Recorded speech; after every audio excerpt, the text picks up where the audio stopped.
Hello friends, welcome to my new blog. आप सभी को राधे कृष्णा। आई होप आप लोग अच्छे होंगे, स्वस्थ होंगे और खुशहाल होंगे। सबसे पहले तो आप सभी को हैप्पी करवा चौथ। आप सभी लोगों का करवा चौथ बहुत अच्छे से बीते, यही मैं उम्मीद रखती हूँ। वैसे तो करवा चौथ में बहुत काम भी होता है, ऊपर से निराजल व्रत, लेकिन ये मानिए कि ये तीज से तब भी अच्छा होता है, क्योंकि तीज में पूरा दिन रात निराजल रहना पड़ता है, मतलब बिना कुछ खाए पिए।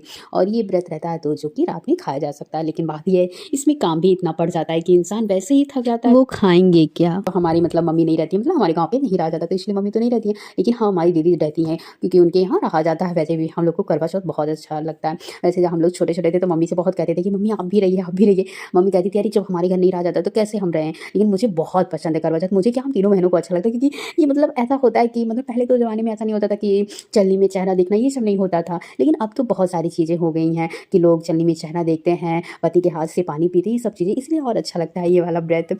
लेकिन हमारे मामा के घर अभी भी मतलब इस तरह नहीं होता। जैसे चलनी में तो चाँद का देखा जाता है, पर इस तरह नहीं कि मतलब मामा लोगों को भी देखा जाता हो, चलनी में इस तरह नहीं होता है। क्योंकि अभी मतलब नानी वही सब मतलब करती थी, तो वही मामी लोग भी शुरू कर दी, बोली कि अब क्या नया चेंज करें, क्योंकि लोग थोड़ी परंपराओं को चेंज करने में डर भी लगता है लोगों को। लेकिन अब आजकल की जो जनरेशन है वो तो अपने मुताबिक ही करती है। वैसे भी अच्छा भी लगता है, क्योंकि इंसान मतलब इतना तैयार होता है, इतना सजता संवरता है, तो फिर ये सब शौक तो होते ही हैं। ऐसे भी करवा चौथ का त्यौहार तो बहुत ही अच्छा लगता है, मतलब जो भी व्रत होता है औरतों का, मतलब दिवाली हुआ, ये सब तो अच्छा ही लगता है। लेकिन जैसे कि तीज हुआ, करवा चौथ हुआ, वट सावित्री, बहुत सारे ऐसे व्रत होते हैं जो पति के लिए रखा जाता है। इसमें सबसे अच्छा करवा चौथ होता है, क्योंकि इसमें बहुत लोग मतलब तैयार होती हैं, अपनी सारी जो गोल्ड की ज्वेलरी रहती है उनको पहनती हैं, और बहुत सारी चीज़ें होती हैं, मतलब एकदम फुल्ली तैयार। इतना अच्छा लगता है कि क्या बताओ। और इसमें डिशेज भी बहुत सारी बनती हैं, बहुत लोग फरा होता है और खीर पूड़ी, मतलब जो भी बना लो पहले ज़माने में, लेकिन इतना डिश नहीं होता था। लोग ऐसे ही फरा वरा ही सिर्फ बनाते थे, लेकिन अब तो प्रतिदिन चेंज ही होता रहता है, लोग अपने मुताबिक चेंज करते रहते हैं, और बहुत अच्छा भी लगता है ये देखने में। तो हमारे घर तो नहीं रहा जाता है, मतलब हमारी मम्मी के घर, और फिर इधर लेकिन नानी के घर हमारे रहा जाता है, और यहाँ पे बस मतलब गाँव ही नहीं रहा जाता, लेकिन नानी के घर मेरे रहा जाता है, तो इसलिए हम लोग को और अच्छा लगता था। पहले तो हम लोग मम्मी के ऊपर गुस्सा भी होते थे कि आप क्यों नहीं रहती हैं, क्यों नहीं। लेकिन अब जब बड़े हो गए तो समझ में आता है कि कुछ परंपरा हुई होती है, अगर गाँव पे नहीं रहा जाता तो फिर कैसे कोई मतलब नया चीज़ करने में भी थोड़ा डर लगता है। फिर मैं तो भाई अपना काम वाम सारा करके आ गई मैं जल्दी जल्दी छत पर, क्योंकि दिखा रहा था कि मतलब 8-15 तक चाँद निकलेगा, तो मैं भी 8-10 बजे तक आ गई छत पे, क्योंकि अगल बगल के लोग रहते हैं व्रत, तो मैं सोची चलो मैं भी देख लेती हूँ। फिर इधर मम्मी भी आ गई, तो हम लोग देख ही रहे थे। फिर लेकिन देखा कि तब तक चाँद नहीं निकला हुआ था। फिर जब मम्मी आई तो देखी कि चाँद निकला था, और सबसे पहले मेरी ही छत से चाँद देखा, सबसे पहले मम्मी ने देखा, उसके बाद फिर मैंने चाँद देखा। और फिर अगल बगल के लोग कह रहे थे कि फिर चाँद नहीं निकला, नहीं निकला, तो मम्मी बता भी रही थी नहीं चाँद निकल गया, बल्कि मैंने अपने फ़ोन में उनका मतलब चाँद का फोटो भी लिया था, तो वो मम्मी दिखा भी रही थी, मतलब वो कहीं कि कहाँ निकला है थोड़ा देखिए, तो मम्मी बोलती मेरे फ़ोन से उन लोग को फोटो भी दिखाएं कि देखिए निकल गया है। लेकिन उन्हीं उन्हीं मतलब चाँद की वजह से उन लोग का भी पूजन लेट हो रहा था, और भाई भूख भी लगी होगी, इसलिए उन लोग को और मतलब वो हो रहा होगा कि जल्दी से चाँद देखें, फिर व्रत तोड़े। और सब लोग अपनी छत पर आ गए थे और देख रहे थे, सब लोग पूजा कर रहे थे। मेरी सामने वाली जो आंटी थी ये भी कर रही थी अपने पति के साथ, और बहुत सारा जो ऐसे ऐसे घुमा जाता है, मतलब बहुत सारी चीज़ें होती हैं, मुझे एग्जैक्ट इतना पता नहीं है।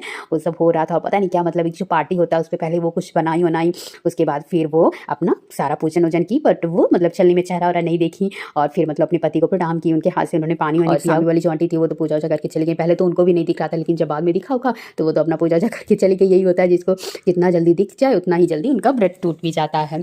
उसके बाद फिर ये भी आ गई, जब फिर कुछ देर बाद लगभग 15-20 मिनट बाद इनको भी दिखे कि ये अपने पति के साथ आई। सबसे पहले इन्होंने चंद्रदेव को देखा खा, फिर अपना पूजा पाठ किया, फिर अपने पति का फोटो इन्होंने चलनी में देखा खा, और एक बगल वाली जो आंटी थी वो तो उनका फोटो वोटो क्लिक कर रही थी। वो तो बेचारी एक हाथ से अपने फ़ोन का कैमरा भी ऑन की हुई थी, और दूसरे से अपने फ़ोन का लाइट भी, जैसे कि थोड़ी रोशनी रहे, क्योंकि छत पे पूरा अंधेरा ही था। और यहाँ सामने आंटी थी, ये भी अपना पूजा पाठ कर रही थी। इनका तो अच्छे से नहीं दिख रहा था, क्योंकि ये उस साइड थी तो यहाँ पे नहीं दिख रहा था। और यहाँ पे भी कुछ लोग थे, ये लोग तो चंद्रदेव का ये लोग भी वेट कर रहे थे, क्योंकि हर किसी की छत से तो अच्छे से दिख नहीं रहा था, तो इसीलिए बहुत लोगों का व्रत मतलब टूट भी चुका था। वो लोग तो कुछ लोग तो खा पी चुके थे, और कुछ लोग तो अभी देख ही रहे थे कि कब चंद्रदेव दिखें, कब वो पूजा पाठ करें।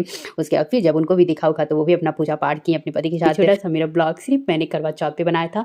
अपने मोहल्ले का अगल बगल जो आंटी लोग पूजा कर रही थी और चंद्रदेव का, यही सब मैंने इसमें सिर्फ बनाया हुआ था, क्योंकि मुझे बहुत अच्छा लगता है करवा चौथ। और वैसे भी करवा चौथ बहुत इंपॉर्टेंट लगता है एक औरत के लिए, क्योंकि करवा चौथ का व्रत आने वाला रहता है, उसके लगभग 2-3 महीने पहले से ही तैयारियां शुरू हो जाती हैं। नई नई साड़ियाँ खरीदना, मतलब जिनके घर रस्म होती है नई साड़ी पहनने का, नई साड़ियाँ खरीदना, और बहुत सारे सामान खरीदना, हस्बैंड लोगों का गिफ्ट खरीदना, ये सब मतलब होता है। इसलिए और ज़्यादा करवा चौथ की इंपॉर्टेंस और ज़्यादा हो जाती है।